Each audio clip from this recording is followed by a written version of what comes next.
So now we will be solving CDP. अब हम CDP का क्वेश्चन पेपर देखेंगे। क्वेश्चन पेपर है आपका 2022 लेवल 2 वालों के लिए, ठीक है।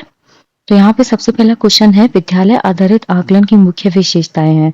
The salient feature of school based assessment are teacher centred and lecture based pedagogy, child centred and lecture based pedagogy, child centred and activity based pedagogy, none of the above. तो यहाँ पे आपको बताना है कि इनमें से कौन सा जो है वो विद्यालय पे बेस्ड जो असेसमेंट होता है उसका मेन फीचर है। तो जो स्कूल बेस्ड असेसमेंट होते हैं वो हमेशा कैसे होते हैं, चाइल्ड सेंटर्ड और गतिविधि आधारित, यानी कि एक्टिविटी बेस्ड। अगर शिक्षक केंद्रित की बात करेंगे और व्याख्यान आधारित की बात करेंगे तो ये कैसा होता है, ट्रेडिशनल मेथड होता है। कैसा होता है, ट्रेडिशनल होता है, जहां पे टीचर जो होगा वो कैसा होगा, सेंटर में है। क्यों? क्योंकि शिक्षक केंद्रित है, तो टीचर क्या हुआ, सेंटर में हुआ।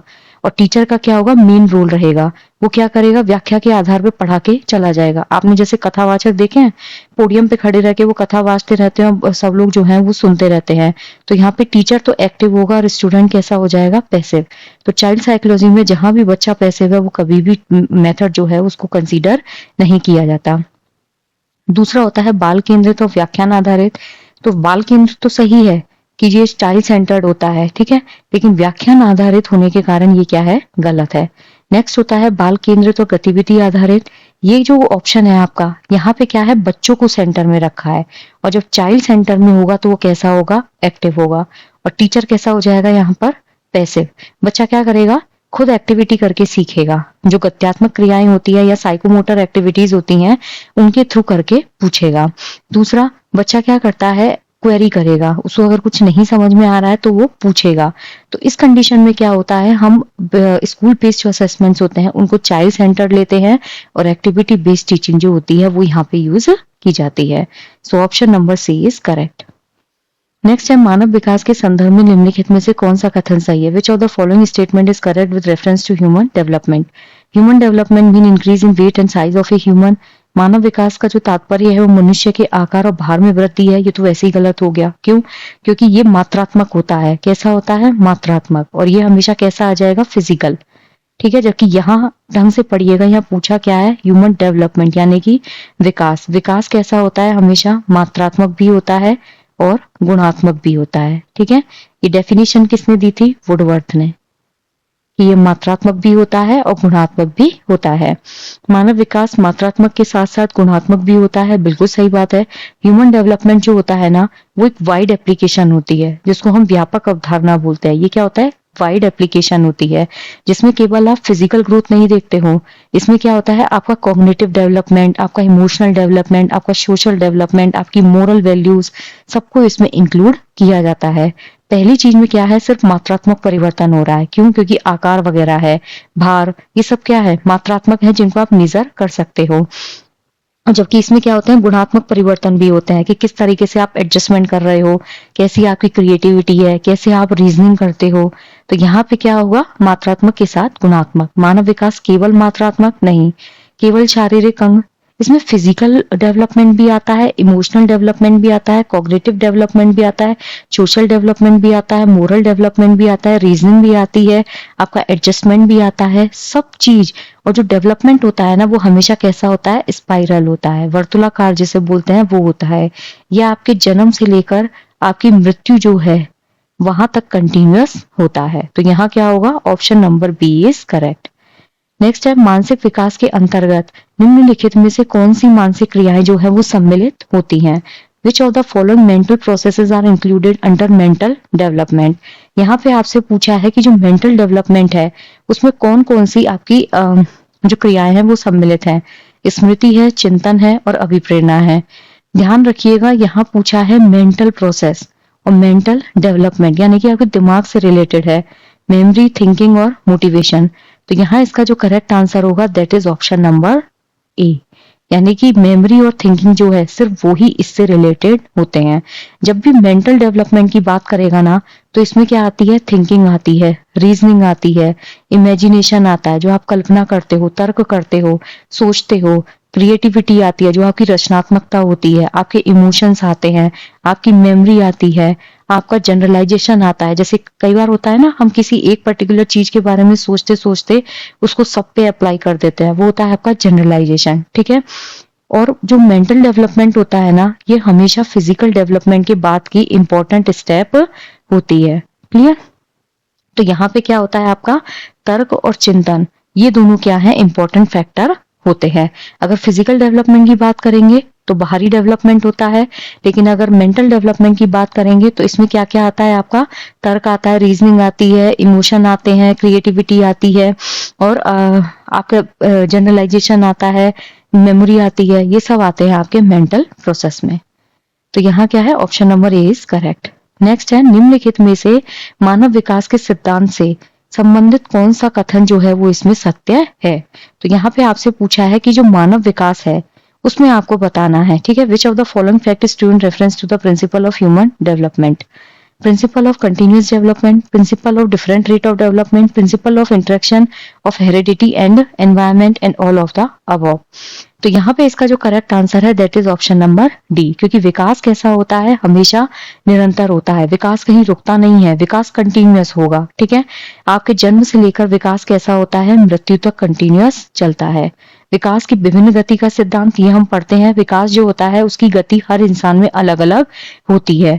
मान लीजिए कोई बच्चा समय से पहले मैच्योर हो जा रहा है, कोई बच्चा धीरे धीरे मैच्योर होगा, तो जो टाइम होता है और जो कंडीशंस होती हैं उस पर भी डेवलपमेंट जो है वो डिपेंड करता है। आपका जो वंशानुक्रम होता है, जो हेरिडिटी होती है और जो एनवायरनमेंट होता है, विकास उस पर बेस्ड होता है, वंशानुक्रम एंड वातावरण। ठीक है, इस पे विकास बेस्ड होता है। विकास कैसा होता है स्पाइरल होता है, यानी कि वर्तुलाकार होता है। विकास में वंशानुक्रम और वातावरण दोनों की अंतःक्रिया होती है।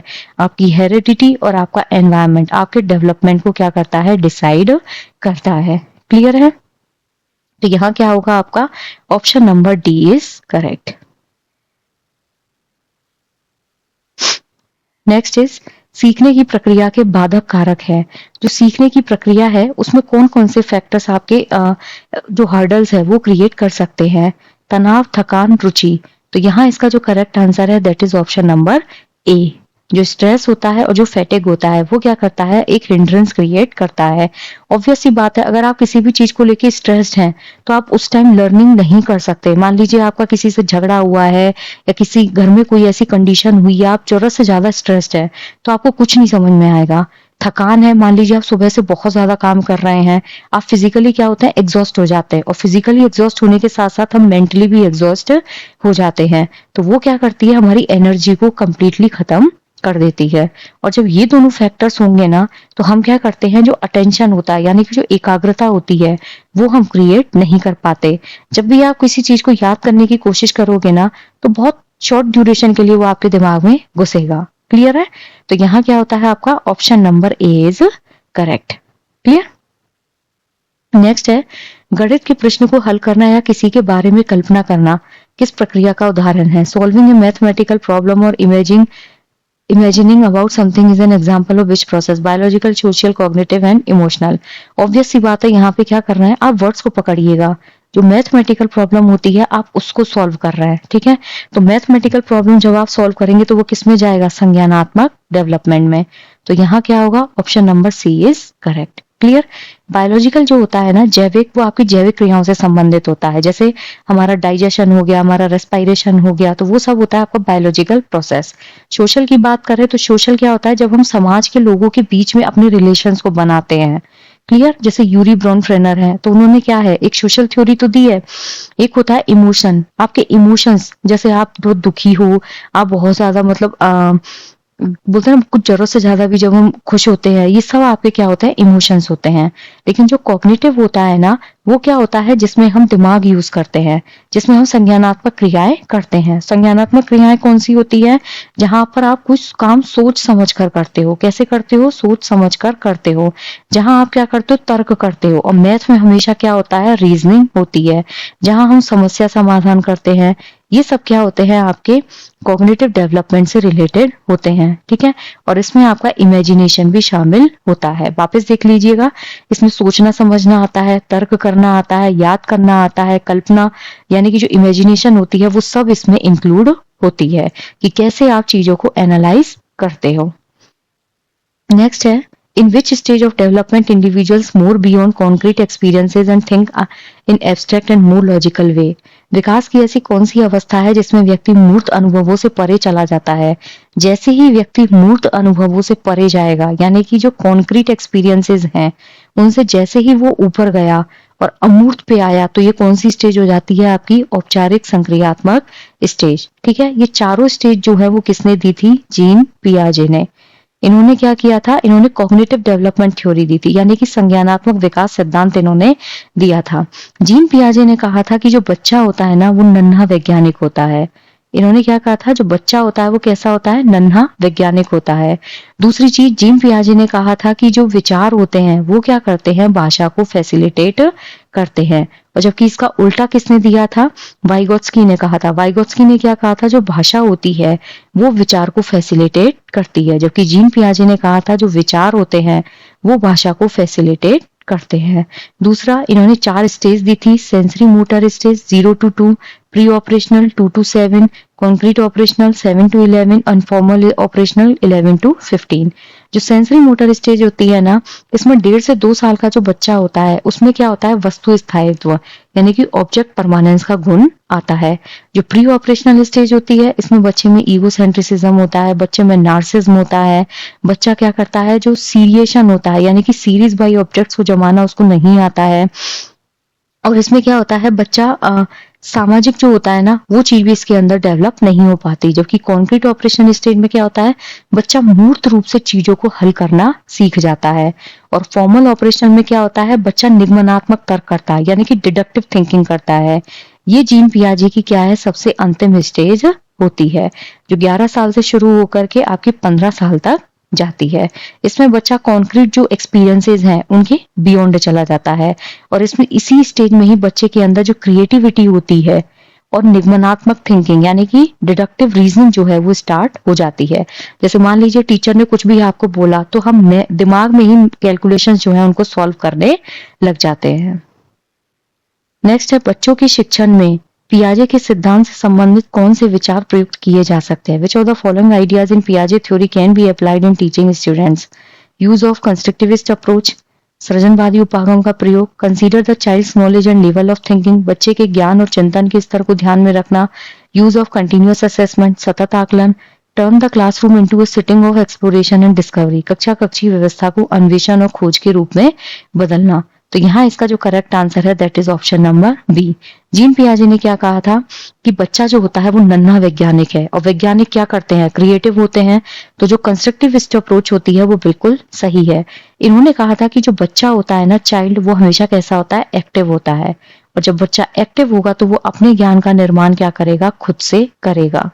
Consider the child knowledge and level of thinking, इन्होंने जो 4 चरण बांटे हैं उसमें क्या कहा है? कि बच्चा जो है वो उन चरणों के थ्रू ही पास ऑन होता है। तो बच्चे की जो नॉलेज है, जैसे सेंसरी मोटर स्टेज है उसमें बच्चा 0 से 2 साल का है, तो बच्चे से आप क्या उम्मीद करोगे? कि बच्चा मैथमेटिकल कैलकुलेशंस कर दे? नहीं। तो बच्चे की नॉलेज और उसके सोचने का जो लेवल है वो भी आपको दिमाग में रखना होगा। कंटिन्यूअस असेसमेंट, बच्चे, इन्होंने बोला था कि आपको सतत आकलन करना होगा। सतत आकलन में क्या होता है? कि बच्चा जो है उसको लिए उसके दिमाग में एग्जाम का जो डर होता है वो धीरे धीरे खत्म होने लग जाता है। प्लस बच्चे को जहां इंप्रूवमेंट की जरूरत होती है वहां हम इंप्रूव कर सकते हैं। क्लासरूम को एक्सप्लोरेशन और डिस्कवरी में बदलना, बिल्कुल सही बात है। क्यों? क्योंकि इन्होंने कहा था कि बच्चा क्या होता है? एक्टिव होता है। बच्चा खुद से अपने ज्ञान का निर्माण करता है। और जब ये नियम अगर लागू हो रहा है तो बच्चे को जब तक आप एक्सप्लोरेशन नहीं दोगे, बच्चा जो है वो खुद से चीजों का निर्माण करना नहीं सीखेगा। तो यहाँ क्या होगा? Option number B is correct. Next है, if a student doesn't have willingness to study then you can not expect good results from him. The statement reflects the principle of learning. अगर मान लीजिए किसी बच्चे को पढ़ने की इच्छा ही नहीं है तो उससे आप अच्छे परिणाम की आशा नहीं रख सकते। यह सीखने के किस सिद्धांत को दर्शाता है? तो जो थॉर्नडाइक थे, थॉर्नडाइक ने क्या है? 3 तो मुख्य नियम दिए थे और 5 इन्होंने क्या है? गौण नियम दिए थे। ठीक है, तो जो 3 मुख्य नियम थे उसमें था तत्परता का नियम, प्रभाव का नियम और अभ्यास का नियम। तो यहाँ क्या है कि बच्चे की इच्छा ही नहीं है पढ़ने की, तो आप अच्छा रिजल्ट उससे कैसे एक्सपेक्ट करोगे? तो ये होता है आपका लॉ ऑफ रेडीनेस, जिसे हम बोलते हैं तत्परता का नियम। इसमें हम एक लाइन और पढ़ते हैं, क्वेश्चन बहुत पूछा जाता है कि आप घोड़े को नदी के पास तो ले जा सकते हो लेकिन उसको पानी पीने के लिए बाध्य नहीं कर सकते। क्यों? क्योंकि हम कैसे किसी को फोर्स करेंगे जब उसका इंटरेस्ट ही नहीं है। तो इसमें ये बताया था इन्होंने कि बच्चे का मेंटली और फिजिकली किसी भी चीज के प्रति इंटरेस्ट होना जरूरी होता है। अब लेट सपोज आप में से कई बच्चे ऐसे होंगे जो यूटेट जबरदस्ती देंगे, तो उस कंडीशन में वी कांट एक्सपेक्ट कि वो बच्चा क्या करेगा, एग्जाम क्रैक करेगा। तो यहाँ क्या है, ऑप्शन नंबर सी। और लॉ ऑफ इफेक्ट क्या होता है, प्रभाव का नियम। मान लीजिए आपने यूटेट का एग्जाम दिया, आप उसमें पास हो गए, ठीक है। आपने कोई और एग्जाम दिया, आप उसमें भी पास हो गए। तो होता क्या है, आप बड़े बड़े एग्जाम जो है उनको देने के लिए एक जो हिरारकी है उसको आप फॉलो कर सकते हैं। लेकिन अगर आप 15 से 20 एग्जाम गवर्नमेंट के दे चुके हैं और आप बार बार फेल हो रहे हैं, तो नेक्स्ट एग्जाम देने में क्या है, आपको डर लगेगा। तो अगर प्रभाव अच्छा आता है तो उस काम को करने की संभावना अधिक हो जाती है, और अगर प्रभाव गंदा आता है तो उस काम को करने की संभावना खत्म हो जाती है। लॉ ऑफ रिसेंसी, ये क्या होता है, नवीनता का नियम। ये क्या होता है कि जो आपने कोई भी चीज सीखी है, ठीक है, जो आप नई चीज सीख रहे हैं ना, पुरानी चीज उससे रिप्लेस हो जाती है। मान लीजिए आपने किसी चीज रोटी बनाना सीखा, तो शुरू शुरू में जब आपने रोटी बनाना सीखा तो अलग तरीके से बनाई होगी। अब आपको बिल्कुल परफेक्ट रोटी बनाना आ गया, तो जो नया तरीका आपने काम में लाया है, आप पुराने को स्किप करके क्या करते हो, नए को इफेक्टिव मानते हो। अभ्यास का नियम जो होता है, लॉ ऑफ एक्सरसाइज, जितना ज्यादा आप प्रैक्टिस करोगे उतना ज्यादा आपकी जो थिंकिंग है और उतना ज्यादा आपका जो रिजल्ट है वो स्ट्रांग होता जाएगा। क्लियर। तो यानी कि जो लर्निंग होती है वो एक्सरसाइज से ही स्ट्रांग होती है। नेक्स्ट है, किसी समस्या का समाधान करते समय विद्यार्थी अचानक से उस समस्या का हल ढूंढ लेता है, तो इस प्रकार के अधिगम को कहते हैं। If a student suddenly gets a solution of a problem while trying to solve that problem, then this type of learning is called learning of imitation, learning by practice, learning by insight, learning by trial and error. जो ये है प्रयास और त्रुटि द्वारा सीखना, ये किसने दिया था, थॉर्नडाइक ने, ठीक है। अनुकरण द्वारा सीखना, ये किसने कहा था, स्किनर ने। लर्निंग बाय प्रैक्टिस, अभ्यास द्वारा सीखना, ये किसने कहा था, थॉर्नडाइक ने, ठीक है। लेकिन जो लर्निंग बाय इंसाइट है, ये किसने कही थी, कोलर, कोफा और वर्दिम्बर, ठीक है। तो यहाँ क्या है, option number C is correct. इसमें क्या होता है, इसमें अचानक से आपके दिमाग में वैसे होता है ना, बल्ब जलता है, वो चीज होती है। अचानक से आपको किसी प्रॉब्लम का सोल्यूशन मिलेगा, इसी को ही इनसाइट लर्निंग बोलते हैं। लेट सपोज आप कोई क्वेश्चन सॉल्व कर रहे हैं, या कोई टॉपिक है जिसका आप लूप होल ढूंढ रहे हैं कि आप इसको कैसे याद करेंगे, तो हम क्या करते हैं, मतलब हमारे दिमाग में कई बार वो क्वेश्चन चलता रहता है कि क्या हम उस क्वेश्चन को ऐसे कर सकते हैं, क्या हम उस चीज को ऐसे कर सकते हैं, और सडनली हमारे दिमाग में वो चीज क्लिक होती है, तो उस कंडीशन को हम बोलते हैं इनसाइट लर्निंग, ठीक है। इसमें कोलर जो है, उन्होंने चिंपैंजी पे जो एक्सपेरिमेंट किया था, तो वो क्या था, बार बार क्या कर रहा था, केले को कैच करने की कोशिश कर रहा था, वो उसके हाथ नहीं आ रहा था, लेकिन सडनली उसने दिमाग लगाया कि अगर वो जो रॉड रखी हुई थी उनको कनेक्ट करता मैं जाऊं तो ये केले मुझे इजीली मिल सकते हैं। That was called an insight learning. Next है, यदि कक्षा में कोई विद्यार्थी विभिन्न उत्तरों की तुलना करता है और यह निर्णय लेता है कि कौन सा उत्तर सर्वश्रेष्ठ है, तो यह किस प्रकार का चिंतन है। If in a class a student compares various answer and judge which is the best answer, then this type of thinking is called as। तो यहाँ इसका करेक्ट आंसर होता है क्रिटिकल थिंकिंग, ठीक है। यहाँ क्या है, उत्तरों की तुलना करना। जब आप उत्तरों की तुलना कर रहे हो, मतलब आप चीजों को एनालाइज कर रहे हो, आपके दिमाग में क्या है, क्रिटिकल थिंकिंग हो रही है, आप चीजों को एनालाइज करोगे, तो उस कंडीशन में हमेशा समालोचनात्मक चिंतन होता है। जहां भी आप जानकारी को एनालाइज करते हो, उसको इवेल्युएट करते हो, जहां तर्क वितर्क आ जाता है, तो वहां हमेशा समालोचनात्मक चिंतन होता है। क्रिएटिव थिंकिंग क्या होती है, किसी भी प्रॉब्लम को नए तरीके से सॉल्व करने का मेथड। नवाचारी चिंतन या इनोवेटिव, जो हमेशा कुछ ना कुछ, हम बोलते नहीं है कि ये कुछ नया आया है मार्केट में, या चीजों को विकसित करते रहना। और वो होता है इमेजिनरी थिंकिंग, इसमें कल्पना जो होती है उसका यूज करके हम चीजों को एग्जीक्यूट करते हैं। तो यहाँ क्या है, ऑप्शन नंबर सी। यदि एक विद्यार्थी गाने की अच्छी धुन बना सकता है और वह अन्य विद्यार्थियों के साथ अंतःक्रिया करता है और दूसरों की सहायता करता है और उसका सामाजिक दायरा बहुत अच्छा है, तो वह किस प्रकार के बौद्धिक कौशल में अच्छा है। इसमें दो बुद्धि आपसे पूछी गई हैं। If a student can make good tune of a song, जब वो क्या कर रहा है, गाने की एक अच्छी धुन बना रहा है, तो यहाँ क्या हुआ, उसमें म्यूजिकल इंटेलिजेंस, तो ये क्या है, दो में है। And he also interacts with other student, वो दूसरे बच्चों के साथ इंटरेक्ट करता है, उनकी हेल्प करता है, और एक अच्छा सोशल सर्कल जो है वो रखता है।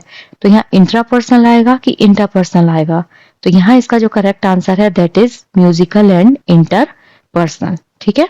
जब दूसरे के साथ हम क्या करते हैं, एक अच्छी ट्यूनिंग बिठाते हैं, तो उसको हम क्या बोलते हैं, इंटरपर्सनल। क्लियर। अब यहाँ पे एक चीज देखिएगा, जो बुद्धि थी उसके उन्होंने 8 प्रकार बताए थे। जब भी हम संगीत में बुद्धि की बात करते हैं तो उसमें लय और ताल आता है, और इंटरपर्सनल इंटेलिजेंस जो होता है उसमें हम क्या करते हैं, दूसरों के साथ क्या करते हैं, अंतःक्रिया करते हैं, हम दूसरों को अंडरस्टैंड करने की कोशिश करते हैं, दूसरे की क्या करते हैं, सहायता करते हैं। ये होता है आपका इंटरपर्सनल। वर्बल, जहां बहुत अच्छे से शब्दों का यूज करते हैं। तो यहाँ ऑप्शन नंबर बी जो है वो बिल्कुल करेक्ट हो जाएगा। Which of the following statement is correct about intelligence test? निम्नलिखित में से कौन सा कथन बुद्धि परीक्षण के बारे में सही है? Intelligence test are only verbal, केवल शाब्दिक होते हैं? नहीं, इंटेलिजेंस टेस्ट शाब्दिक और अशाब्दिक दोनों ही होते हैं। नॉन वर्बल इंटेलिजेंस टेस्ट है मेनी स्टेटमेंट, अशाब्दिक बुद्धि परीक्षण में बहुत से कथन होते हैं? नहीं, उनमें डायग्राम्स होते हैं। We can use intelligence test at any age group, बुद्धि परीक्षण का प्रयोग हम किसी भी आयु वर्ग के लिए कर सकते हैं? नहीं, बुद्धि परीक्षण का प्रयोग हम उसी आयु वर्ग पर ही करते हैं जिसके लिए वह बना है। बिल्कुल सही है, बुद्धि परीक्षण आप उसी आयु वर्ग पे करोगे जिसके लिए वो बना है। हर बुद्धि परीक्षण जो है वो स्पेसिफिक एज ग्रुप के लिए होता है। क्लियर? ये बुद्धि परीक्षण जो होते हैं ना वो हमेशा कैसे होते हैं, स्टैंडर्ड होते हैं, यानी कि मानकीकृत होते हैं, और स्पेसिफिक एज ग्रुप के लिए ही वो बनाए जाते हैं, जिससे कि जो रिलायबिलिटी है वो हमेशा मेंटेन रहे। बुद्धि परीक्षण केवल शाब्दिक नहीं होते हैं, क्योंकि बुद्धि परीक्षण जो होते हैं उनमें अशाब्दिक जो है यानी कि डायग्राम्स, उनका भी यूज किया जाता है। तो यहाँ क्या है, option number D is correct. Next है, शिक्षा की प्रक्रिया में कौन सा उपागम अधिगमकर्ता को केंद्र में रखता है, ना कि शिक्षक को? Which approach place the learners not the teacher at the centre of education process? Learner centred approach, constructivist approach, teacher centred approach, both A and B. तो यहाँ क्या करेक्ट आंसर होगा, ऑप्शन नंबर डी। तो जो अधिगमकर्ता होता है, ठीक है, अधिगमकर्ता को केंद्र में रखता है, ना कि शिक्षक को।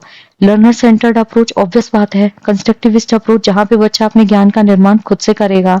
टीचर सेंटर्ड बिल्कुल ही खत्म हो जाएगा, ठीक है। जहाँ चाइल्ड सेंटर में होगा ना, वहां क्या करेगा, बच्चा रीजनिंग करेगा, तो बच्चा खुद से कंस्ट्रक्टिविस्ट अप्रोच को यूज करेगा। एक विद्यार्थी इसलिए सुंदर हस्तलेख लिखता है क्योंकि उसके शिक्षक उसकी नोटबुक में बड़ा सा स्टार देते हैं। तो a student writes in good handwriting because his teacher gives him a big star in his notebook. This is an example of intrinsic learning practice or extrinsic motivation. जहां भी आपको बाहर से कोई चीज मिल रही है तब आप उस काम को कर रहे हो तो वो हमेशा होता है एक्सट्रिंसिक मोटिवेशन।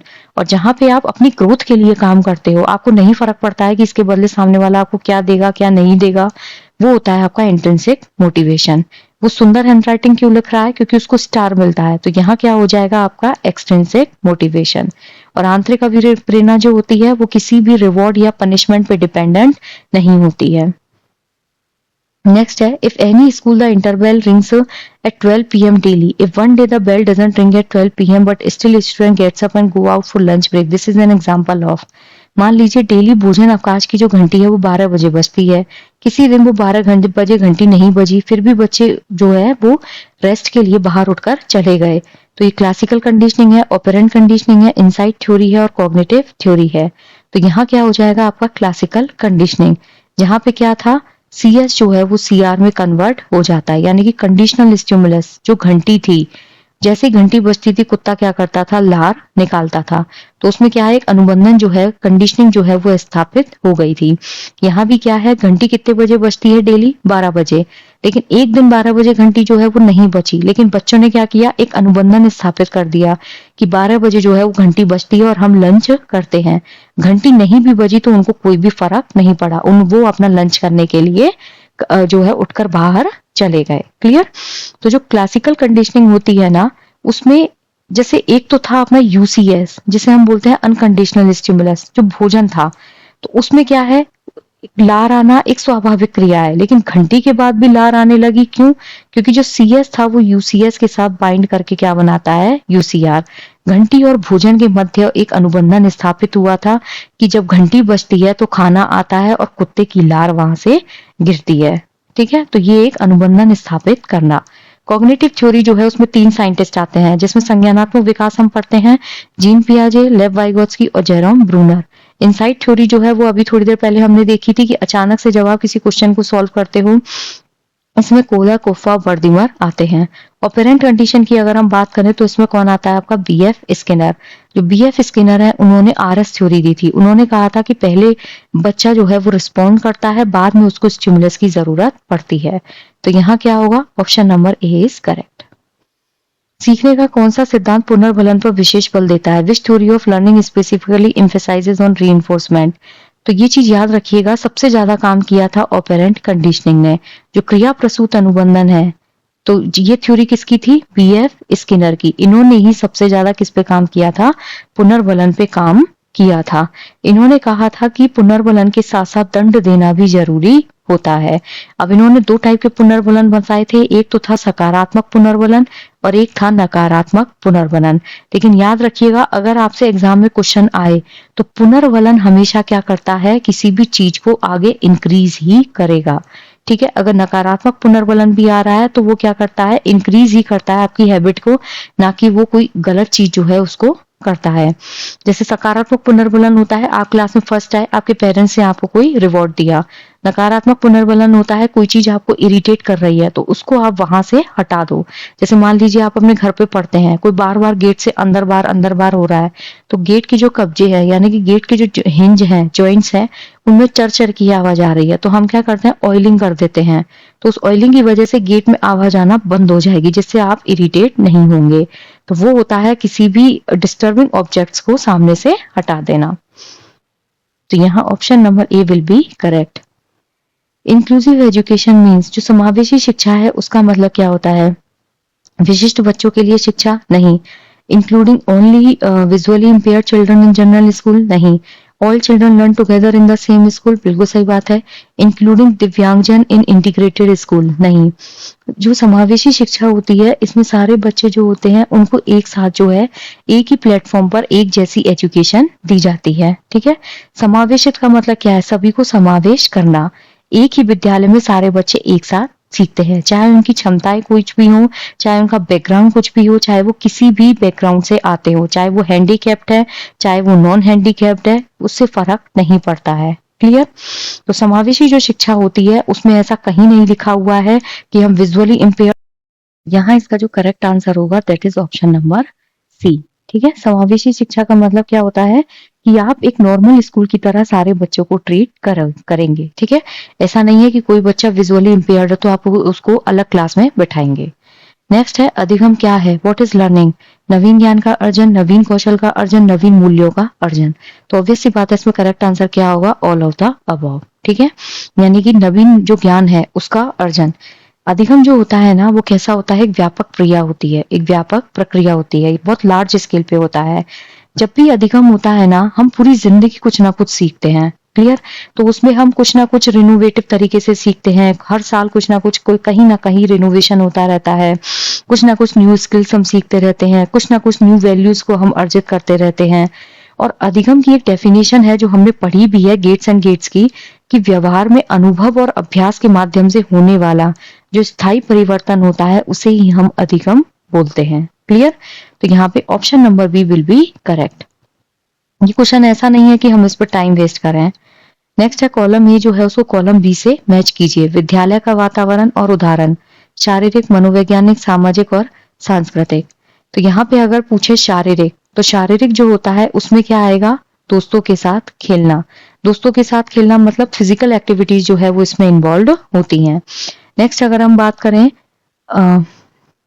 मनोवैज्ञानिक, तो मनोवैज्ञानिक में क्या आता है आपका?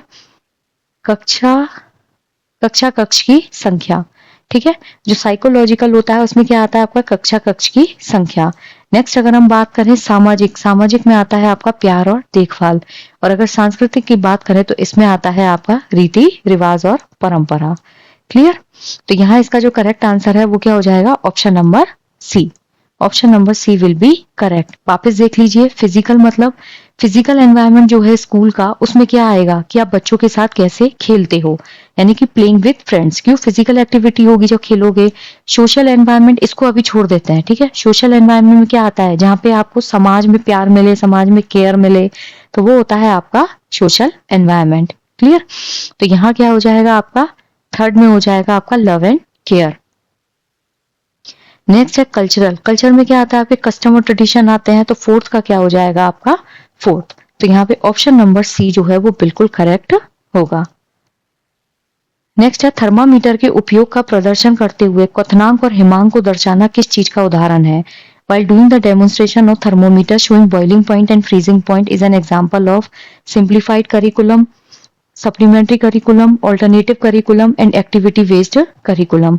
तो ये जो एग्जाम्पल होता है that is activity based curriculum. ये कैसा होता है, गतिविधि आधारित पाठ्यचर्या। क्यों, क्योंकि थर्मामीटर जो है उसको यूज आप कर रहे हो, लेकिन आपने बॉइलिंग पॉइंट और फ्रीजिंग पॉइंट जो है उसको भी क्या किया है, बच्चों के सामने प्रदर्शन किया है, जिससे बच्चा क्या होगा, एक्टिव रूप से उसमें इंक्लूड होगा। जब भी कोई चीज हम एक्सपेरिमेंट करके दिखाते हैं तो ऑब्वियस बात है वो जो नॉलेज होती है वो थोड़ी सी स्टेबल होती है।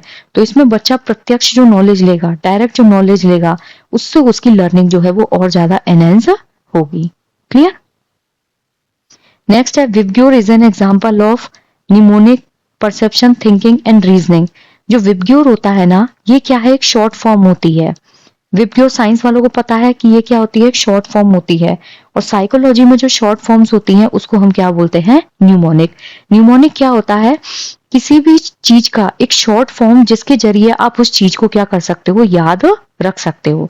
मतलब किसी चीज की समरी बना देना जिससे उसको याद रखा जा सके। तो ये क्या है, कलर्स होते हैं, इनको हमने शॉर्ट फॉर्म में याद किया तो वो होता है आपका न्यूमोनिक।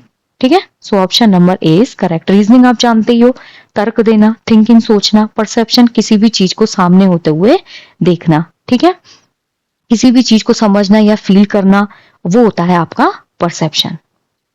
नेक्स्ट है विद्यालय में पाठ्य सहगामी क्रियाकलापों को बेहतर तरीके से नियोजित और आयोजित करने के लिए निम्नलिखित में से कौन से बिंदु पर विचार किया जाना चाहिए।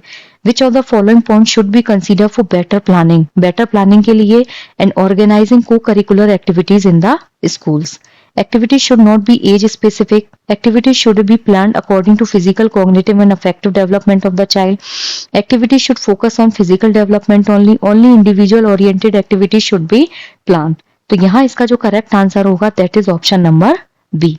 जो एक्टिविटीज होती है ना वो हमेशा फिजिकल, कॉग्निटिव और अफेक्टिव डेवलपमेंट जो है उसके अकॉर्डिंग ही प्लान होनी चाहिए। ठीक है, विद्यालय में जो पाठ्य सहगामी क्रियाएं होती हैं उनको सही तरीके से आयोजित करने के लिए बहुत जरूरी है कि ये योजना जो बना रहे हो आप उसमें बच्चे का टोटल डेवलपमेंट हो, बच्चे का फिजिकल डेवलपमेंट भी हो, बच्चे का कॉग्निटिव डेवलपमेंट भी हो, बच्चे का इमोशनल डेवलपमेंट भी हो और बच्चे का सोशल डेवलपमेंट भी होना चाहिए।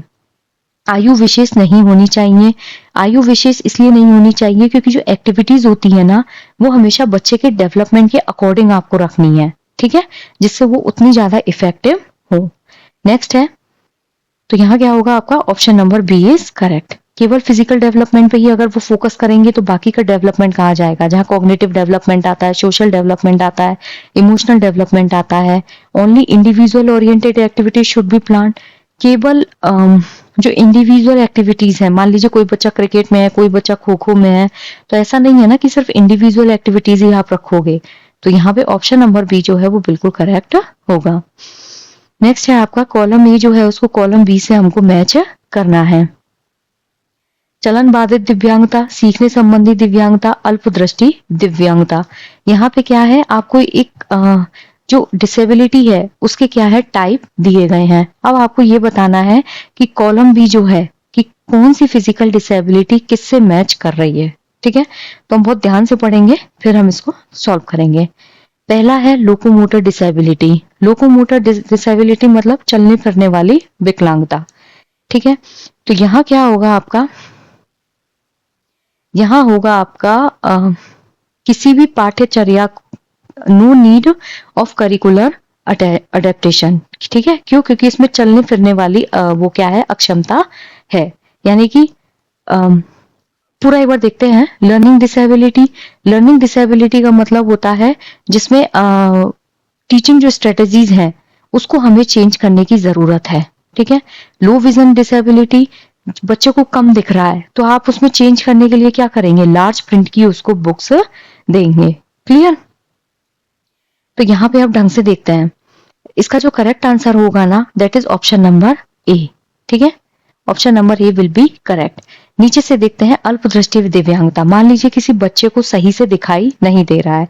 जब उस बच्चे को सही से दिखाई नहीं दे रहा है तो आप उसमें क्या चेंज ला सकते हैं, क्या अडेप्टेशन ला सकते हैं कि उसको बड़े बड़े फॉन्ट की किताबें दी जाएं। करेक्ट है। अगर मान लीजिए किसी बच्चे को सीखने में दिक्कत आ रही है, लर्निंग डिसेबिलिटी है, डिसलेक्सिया, डिस्ग्राफिया, ये सब है, तो जो टीचिंग स्ट्रेटेजी है उसको हम चेंज कर सकते हैं, या फिर कोई इंस्ट्रक्शनल मेथड है उसको भी इसमें चेंज किया जा सकता है। क्लियर। लोकोमोटर डिसेबिलिटी जो है, लोकोमोटर मतलब गतिविधि आधारित डिसेबिलिटी होती है। तो जो गतिविधि आधारित है उसमें no need of curricular adaptation, पाठ्यचर्या को चेंज करने की उसमें जरूरत नहीं है। चलन संबंधी विकार में अगर आप पाठ्यचर्या चेंज कर देंगे तो उससे क्या फर्क पड़ रहा है, उनको तो फिजिकल नीड चाहिए। मान लीजिए कोई बच्चा पैर से नहीं चल पा रहा है, कोई हाथ से काम नहीं कर पा रहा है, तो ये क्या होता है, फिजिकल डिसेबिलिटी होती है। ठीक है, तो यहाँ क्या हो जाएगा आपका option number A is correct. Next है, निम्नलिखित में से कौन सा प्रश्न सर्वश्रेष्ठ है जिससे हम बच्चे की समझने की योग्यता का आकलन कर सकते हैं। यहाँ पे आपसे पूछा है which of the following is the best question by which we can assess understanding ability of a child. आपको बच्चे की अंडरस्टैंडिंग एबिलिटी समझनी है। तो पहला क्वेश्चन है what is the capital of India. तो कोई भी बता देगा Delhi is the capital of India. तो उसमें क्या है, बच्चा कैसा जवाब दे रहा है, ऑप्शनल आंसर दे रहा है, मतलब वन लाइनर्स है, बच्चा रट के जवाब दे सकता है। How many planets are there in solar system, ये भी बच्चा रटा रटाया जवाब दे देगा कि 8 सोलर सिस्टम्स हैं। Why do we wear warm clothes in winters, then was Mahatma Gandhi born. तो ये जो है ए, बी और सी, ये क्या है आपके वन लाइनर्स हैं। इसमें क्या है, एमसीक्यू टाइप जो होते हैं इसमें बच्चा अपने आप को एक्सप्रेस नहीं कर रहा है, इसमें बच्चा याद करके क्या कर रहा है, सीधे आंसर कर रहा है। जबकि अगर हम ये क्वेश्चन पूछेंगे कि हम सर्दियों में गर्म कपड़े क्यों पहनते हैं, तो ये हर बच्चे का जो लिखने का आंसर होगा ना वो बिल्कुल अलग अलग होगा, और उसके जरिए हम ये मालूम कर सकते हैं कि बच्चे का अंडरस्टैंडिंग लेवल क्या है। ये कैसा होगा, क्रिएटिव आंसर होगा। निम्नलिखित में से कौन सा विकल्प सुमेलित नहीं है। और यहाँ पे एक चीज और याद रखिएगा, ये ए, बी और डी जो है ये कैसे हैं, क्लोज्ड एंडेड। क्लोज्ड एंडेड मतलब वन लाइनर्स, और जो सी है वो कैसा है, ओपन एंडेड। ओपन एंडेड मतलब निबंधात्मक क्वेश्चन। निम्नलिखित में से कौन सा विकल्प सुमेलित नहीं है। विद्यार्थियों में संवेगों के विकास एवं सौंदर्य बोध हेतु गतिविधियां, सृजनात्मक नाटक एवं नृत्य, वैयक्तिक और सामाजिक कौशलों के विकास हेतु गतिविधियां, सामूहिक खेल और गायन में प्रतिभागिता, सूक्ष्म गत्यात्मक कौशल को बढ़ावा देने हेतु गतिविधियां, चलना, कसरत करना, सूक्ष्म गत्यात्मक कौशल को बढ़ावा देने वाली गतिविधियां, बागवानी, पकड़ना और भागना। तो यहाँ इसका जो करेक्ट आंसर है that is option number D. ठीक है, अब इसमें पूछा है कौन सा विकल्प है जो यहाँ पर सुमेलित नहीं है। ठीक है, विद्यार्थियों में संवेगों के विकास और सौंदर्य बोध जो है उसके लिए जो एक्टिविटीज होती हैं, इमोशंस के डेवलपमेंट और सौंदर्य के लिए सृजनात्मक नाटक और नृत्य, बिल्कुल सही बात है। जब हम डांस करते हैं तो हमारे चेहरे पे भाव आते हैं, तो हमारे इमोशंस निकल के आते हैं। जब भी हम कोई क्रिएटिव ड्रामा करते हैं उसमें भी हम बहुत खूबसूरती के साथ उसको करते हैं। वैयक्तिक और सामाजिक कौशल जो है उसके विकास हेतु गतिविधियां, यानी कि अपनी पर्सनल और सोशल स्किल के लिए हम सामूहिक खेल खेलते हैं, तो ये सामाजिक होता है। जब आप ग्रुप में खेल रहे हो तो समाज जो है उसके नियमों का आप पालन करोगे, आपके सोशल कल्चर बढ़ेगा। गायन में प्रतिभागिता, जब आप सिंगिंग करते हो तो उसमें भी क्या है, आपकी जो पर्सनल डेवलपमेंट स्किल्स हैं वो डेवलप होती हैं। स्थूल गत्यात्मक कौशल को बढ़ावा देने के लिए, यानी कि जो ग्रॉस मोटर स्किल्स होती हैं, चलना और कसरत करना, ये दोनों ही क्या है, ग्रॉस मोटर स्किल्स होती हैं। लेकिन जो सूक्ष्म गत्यात्मक कौशल होता है ना, उनको हम बोलते हैं फाइन मोटर स्किल्स। इसमें आपके हाथ और उंगलियों के बीच कोऑर्डिनेशन होना जरूरी होता है। जबकि भागना ग्रॉस मोटर स्किल है, पकड़ना ग्रॉस मोटर स्किल है, और बागवानी भी ग्रॉस मोटर स्किल होती है। क्लियर। जो बागवानी होती है ना, इसको आप कुछ हद तक इसमें शामिल कर सकते हो, लेकिन पकड़ना और भागना क्या होते हैं, आपके ग्रॉस मोटर स्किल होते हैं। ग्रॉस मोटर स्किल मतलब जहां पे आपकी बड़ी मांसपेशियां काम आती हैं। आप भागोगे और पकड़ोगे तो आपके पैर जो है और हाथ की जो हड्डियां हैं वो काम में आएंगी। जबकि सूक्ष्म गत्यात्मक कौशल में क्या होता है, जैसे हम बटन टाकते हैं, सुई में धागा डालते हैं, वो होता है आपका सूक्ष्म गत्यात्मक कौशल। क्लियर। नेक्स्ट है, एरिक एरिक्सन के अनुसार 6 से 11 साल की आयु के बच्चे विकास की किस अवस्था में होते हैं। जो एरिक एरिक्सन है ना, उन्होंने अपनी एक थ्योरी दी थी, इसमें इन्होंने बहुत सारी स्टेजेस दी थी। और इसमें क्या होता है कि इन्होंने बोला था 6 से 11 साल की आयु वर्ग का जो बच्चा होता है वो हमेशा इंडस्ट्री वर्सेस इंफीरियरिटी यानी कि परिश्रम बनाम हीनता जो है उसमें रहता है। कैसे रहता है? परिश्रम बनाम हीनता में। इस अवस्था में जो बच्चे होते हैं वो क्या करते हैं, धीरे धीरे स्कूल जाना शुरू करते हैं। 6 साल का बच्चा पहली क्लास में पढ़ता है, अगर आरटीई एक्ट के अकॉर्डिंग जाए, बच्चे क्या करेंगे, स्कूल जाना शुरू करेंगे। फिर वो धीरे धीरे अपने जो सोशल स्किल्स हैं और जो टीचिंग स्किल्स हैं उन पे क्या करते हैं, धीरे धीरे डेवलपमेंट स्टार्ट करते हैं। उनको ऐसा लगता है कि टीचर उनको अप्रिशिएट करे, तो उनमें जब उनको अप्रिशिएशन मिल जाता है तो उनमें परिश्रम यानी कि जो हार्डवर्क है उसकी मतलब उसको करने की एक कैपेबिलिटी डेवलप हो जाती है। लेकिन अगर कोई टीचर उनको डांट दे या उनको डिमोरलाइज कर दे तो उनके अंदर हीनता आ जाती है। ठीक है, मान लीजिए 6 साल का कोई बच्चा है, स्कूल में कोई काम उसने किया, अब या तो टीचर उसको अप्रिशिएट करे जिससे वो मोटिवेट हो, लेकिन अगर टीचर उसको डिमोरलाइज कर देगा तो उनमें हीनता आ जाती है। इन्होंने 8 स्टेज बताई थी। फर्स्ट ईयर ऑफ लाइफ था जिसमें ट्रस्ट और मिसट्रस्ट होता है। सेकेंड ईयर था जिसमें ऑटोनॉमी वर्सेस डाउट होता है। 3 से 5 साल के बच्चे में इनिशिएटिव वर्सेस गिल्ट होता है। 6 से 11 साल के बच्चे में इंडस्ट्री वर्सेस इंफीरियरिटी होता है। जैसे बहुत सारी स्टेज इसमें थी। नेक्स्ट है, सृजनात्मक चिंतन की किस अवस्था में हम यह निर्णय लेते हैं कि अंतर्दृष्टि मूल्यवान है और अनुसरण करने योग्य है? विस्तारीकरण, अंतर्दृष्टि, मूल्यांकन और उद्वलन। तो यहाँ पे आपको जो क्रिएटिव थिंकिंग है उसकी स्टेज मालूम होनी चाहिए। अब यहाँ पे पूछा है कि किस स्टेज में हम ये डिसाइड करते हैं कि जो अंतर्दृष्टि है वो कैसी है, मूल्यवान है और इमिटेट करने योग्य है। विस्तारीकरण है, इलेबोरेशन, इंसाइट है, इवेल्युएशन है और इंक्यूबेशन है। तो यहाँ इसका जो करेक्ट आंसर है that is option number A. जो इलेबोरेशन होता है वो इसका बिल्कुल करेक्ट आंसर होगा। इलेबोरेशन में क्या होता है, जो आपके थॉट्स होते हैं उनको क्या करते हैं, हम फैलाते हैं, मतलब इलेबोरेट करते हैं उनको, टाइम टू टाइम हम क्या करते हैं, चेंज करते हैं। नेक्स्ट अगर हम बात करें इंसाइट, इंसाइट में क्या होता है, एक ऐसा मोमेंट आता है जब अचानक से हमें किसी प्रॉब्लम का क्या है, सोल्यूशन मिल जाता है, जिसे हम यूरेका बोलते हैं। इंसाइट को हम क्या बोलते हैं, यूरेका। फिर होता है इंक्यूबेशन। इंक्यूबेशन जो होता है इसमें हम क्या करते हैं, प्रॉब्लम को अचेतन मन में डाल देते हैं और धीरे धीरे उस पर क्या करते हैं, सोचते रहते हैं। फिर होता है इवेल्युएशन। इवेल्युएशन जो होता है ये डिसाइड करने के लिए होता है कि हमें कौन सा जो मेथड है वो आगे लेके जाना है। तो यहाँ पे इसका जो करेक्ट आंसर है that is option number A. पता नहीं आपके आंसर की में जो है इसको एवेल्युएशन माना गया है, बट फॉर मी सी जो है मूल्यांकन वो इसमें यहाँ होना चाहिए था, बाकी आई डोंट नो। नेक्स्ट है Rorschach ink blot test. Rorschach ink blot test क्या है, पर्सनैलिटी, इंटेलिजेंस, इंटरेस्ट और एप्टीट्यूड। तो जो रोर्शा इंक ब्लॉक टेस्ट होता है वो आपका पर्सनैलिटी टेस्ट होता है। तो यहाँ जो करेक्ट आंसर होगा दैट इज व्यक्तित्व परीक्षण। ठीक है, इसमें क्या करते हैं, व्यक्तित्व के जो लक्षण होते हैं उनको मानने के लिए जैसे ये पता लगाया जाता है कि एग्जैक्टली आपकी पर्सनैलिटी क्या है, आप कैसा किसी भी चीज को लेके सोचते हो। तो ये जो है वो हरमन रोर्शा जो है उन्होंने बनाया था। किसने बनाया था, हरमन रोर्शा। और इसमें स्याही के धब्बे जो होते हैं ना उनकी व्याख्या करने के लिए दिया जाता है।